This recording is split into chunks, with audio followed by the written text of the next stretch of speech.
চলে আমার রিক্সা হাওয়ায় উইরা উইরা আজকে আপা দেখামু আপনারে পুরা ঢাকা শহর গুইরা এ ডাইনে চাপা ডাইনে এ মামা লাও কি অবস্থা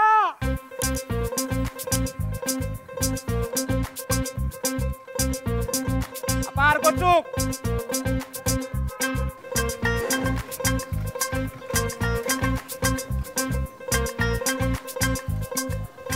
আপনি এই বাসায় কাম করেন আগে কইবেন না এই এভাবে কি কেউ রিক্সা চালায়?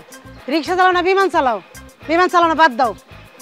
আপা আমার নাম হইলো তোফান, তাইলে আমি বিমানের মতো রিক্সা চালামু নাকি ঠেলা গাড়ির মতো চালামু? এটা আপনি কি দিলেন? ধরেন শেষরামি বাদ দিয়ে 50 টাকা দেন।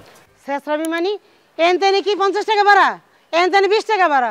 কেন আমি যে এত কষ্ট করে এই পিচ রাস্তার মধ্যে আপনারে বিমানের ছোঁয়া দিয়ে আনছি, আপনার সময় বাঁচাইছি, এই সময়ের কি কোনো মূল্য নাই? তোমারে কে কইছে বিমানের মতন আনতে? আর তোমারে কি আমি কইছি যে আমার সময় বাঁচাও? এর লাগে মহিলা মানুষ রিক্সায় উঠায় না, খালি ভাড়া নিয়ে কাপজাপ করে। এই নাও, নিলে নাও, না নিলে যাও। আপা আপা আপা টাকাটা লইয়া যান। এই 20 টাকার নোট তুফান পকেটে ঢুকায় না, দেখতে কামলা বেটির মতো লাগে। এই তুফান রিক্সা চালায়া খায়, কোনো ফকির মিসকিন না, বংশীয় পোলা। তুফান এই মহল্লার স্টার রিক্সা চালক। তার রিক্সা ওঠা মানে গ্যাঞ্জাম ফ্রি। ভাড়া ঠিক না করে রিক্সায় যাত্রী তোলাই তার অভ্যাস।